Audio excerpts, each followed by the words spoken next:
Hi guys, welcome to Daily Reviews. This is my first video and hopefully be the first of many. The first one I'm going to talk about today is the preset overclocks that manufacturers give you with their software in order to gain a little bit more performance out of your graphics card. Basically what we're going to do is run in a few tests so we can see exactly what kind of improvement you get on each setting.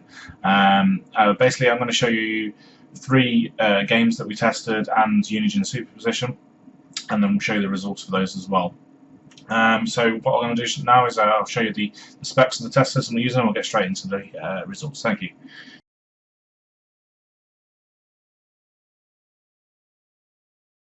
Right guys, here we have the Aorus Engine. The first one we're going to be working on is the silent mode, which comes out at 1582 on the boost clock and 11010 on the memory clock.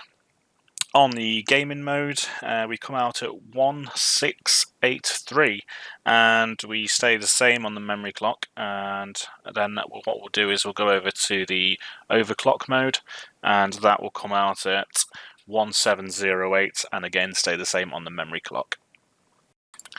Right guys, here we are with the results. As you can see on the screen, the first game we went for was Shadow of the Tomb Raider.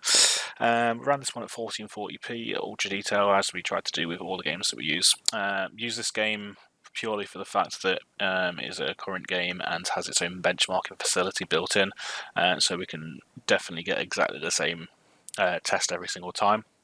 As you can see on the graph with the results, on the silent mode we managed to get 73 frames per second with a low of 2.1. Not quite sure why it was so low on this one, something must have happened somewhere. But then we went up to the gaming setting and we managed to get 75 frames per second with a low of 20.2.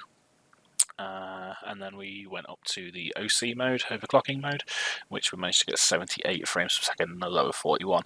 So as you can see with this one, the preset overclocks actually do work pretty well, with not a massive increase, but it's definitely an increase. But you might be able to get more out of a custom overclock. So once we finished that game, we moved on to our second one, which was Resident Evil 2. Now with this one, it doesn't have its own benchmarking mode, so we had to use, basically I had to run the exact, well, try and make it exactly the same route every time I played it to try and get an accurate result. With this one on the silent mode, as you can see, we managed to get 135 frames per second with a low of 87.8. These again ran on 1440p at the highest settings possible. And then we went up to the gaming mode and it changed over to 145.7 as the average frames per second with a low of 91.5.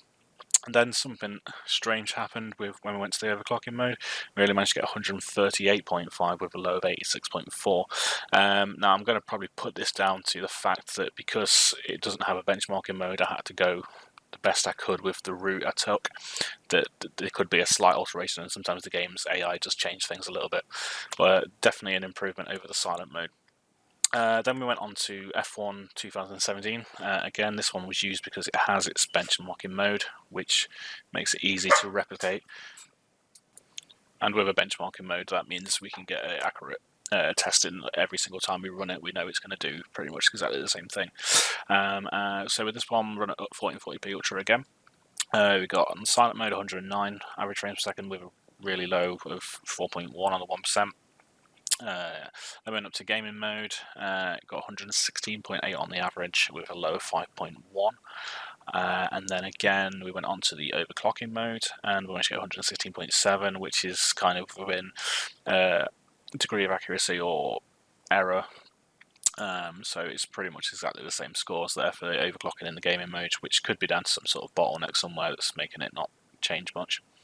The 1% low is really low because there was a bit of stuttering on this, so I think that's what caused it. I'm not sure why there was stuttering, but there was. Then we went on to the Unigine Superposition benchmarking tool, and now we can get a nice score for our results here. And the silent mode we got 9,451. Then going on to the gaming mode we got 9,807, and then again up to the overclocking we went to 9,845. So you can see a nice clear incremental step up there. So basically these settings are good for people that want to get a bit of extra performance out of their cards, but don't really want to do a custom overclock or are a bit worried about doing it. So there we have it, guys. As you can see, the results are pretty clear. You do get some decent performance advantage from just using the preset overclock that a manufacturer has set up ready for you. So these settings are going to be very good for people that aren't confident doing a full overclock. So definitely give those a go if you've not tried them yet. Anyway, so thank you for watching. I hope you enjoyed the video. If you like it, give it a thumbs up, and please subscribe below to subscribe to any future videos I've got coming out. Thank you.